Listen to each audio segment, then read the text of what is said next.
코로나 시기가 2년이 되어가면서 주변에 많이 다투고 예민해져 있는 분들을 발견하게 됩니다. 왜 그럴까 살펴보면 경제적인 어려움이 있어서 이럴 수 있죠. 아니면 누군가는 여행을 하지 못하는 스트레스로 그럴 수 있죠. 아니면 육아를 계속해야 되는 그런 스트레스로 그럴 수도 있죠.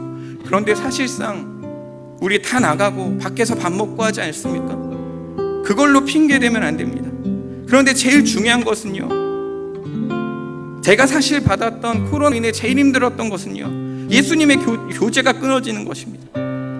코로나 전에는 매일같이 새벽에 예배 드릴 수 있었고, 3일에 한 번 수요 예배 드릴 수 있었고, 목장 예배 드릴 수 있었고, 찬양할 수 있었고, 기도할 수 있었고, 만날 수 있었고, 나눌 수 있었습니다.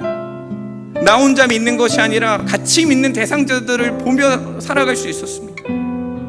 그런데 코로나 시대가 되고 장기화되면서 점점 예수님과 교제하는 시간이 줄어듭니다. 저도 모르게 저도 그러더라고요. 집중도가 떨어집니다. 예배가 목숨이고 생명인데 예배를 드리지 않으면 하나님과의 관계가 끊어질 수밖에 없는, 그렇게 나약한 존재가 나일 수밖에 없는데 우리는 점점 이 예배에 집중하지 못하고 있지 않습니까? 오늘도 온라인으로 예배를 드리고 있습니다. 혹시 이 말씀을 들으면서 지금 설거지하거나 방 청소하거나 운동하거나 걷고 있는 분은 없으십니까? 이 정도면 괜찮을 수 있겠죠. 제가 아는 동역자는 자기 부서 학생이 이렇게 예배를 드린다는 것을 들었습니다. 예배 영상은 켜둡니다. 자기 사진을 올려둡니다. 줌으로 예배하는 교회거든요. 그런데 소리는 키워두지 않는답니다. 예배가 끝나면 그 줌에서 나온답니다. 그러다 보니 우리 안에 계신 예수님과의 교제는 너무나도 자연스럽게 끊어지고 있지 않습니까? 우리 교회 분들은 열심히 잘하고 계실 것이라 믿습니다. 그렇게 믿고 싶습니다. 당연히 예수님의 사랑으로 하나가 되기 어려워집니다. 예수님과의 교제가 끊어지면 당연히 섬기고 사랑하고 헌신하고 하나 되는 것이 어려워집니다. 다툼이 잦아지고 자신의 이익만을 추구하고 살게 되는 것, 왜 그러냐면 예수님과의 관계의 문제이지 않겠습니까? 당연히 예수님을 보지 않고 세상을 더 많이 보고 살아가고 있지 않습니까? 예수님과의 풍성한 교제와 연합만이 이 한마음을 품게 하는 비결이고 신비입니다. 코로나의 시기를 핑계대지 말고 오늘부터라도 주님과의 관계의 최우선으로 세우시길 바랍니다. 코로나는 기회입니다. 여러분의 집에서 골방을 찾아내고 만들어낼 수 있는 기회입니다.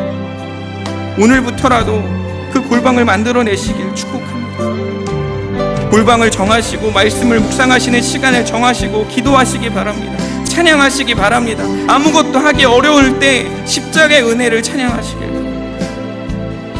저도 이번 주에 찬양을 하며 많은 은혜를 받았던 곡 중에 이런 찬양이 있습니다.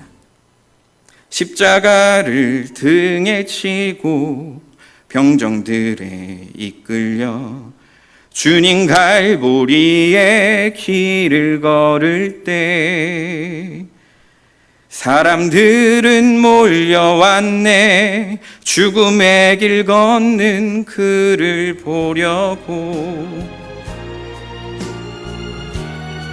예수님과의 관계가 어려우시면 십자가를 찬양하시길 바랍니다. 나를 위해 죽으신 주님을 생각하니 얼마나 감사한지 몰랐습니다. 그리고 내가 얼마나 교만한 존재이고 내가 얼마나 부족한 존재인지를 깨닫게 되었습니다. 예수님을 바라보니 나의 더러운 실체가, 그 누구에게도 말하고 싶지 않은 이 실체가 드러나기 시작했습니다. 그래서인지 베드로도 누가복음 5장 8절에서 이렇게 말하지 않았습니까? 주여 나를 떠나소서, 저는 죄인으로서이다. 그리고 저도 이런 기도를 했습니다. 주님, 전적으로 내 자신을 부인하고 전적으로 내 자신을 버리고 살 수 있도록 도와주세요. 저는 죄인입니다. 저는 하나님을 떠나서는 생각과 말이 죄인일 수밖에 없는 자입니다. 주님, 긍휼을 베풀어 주십시오.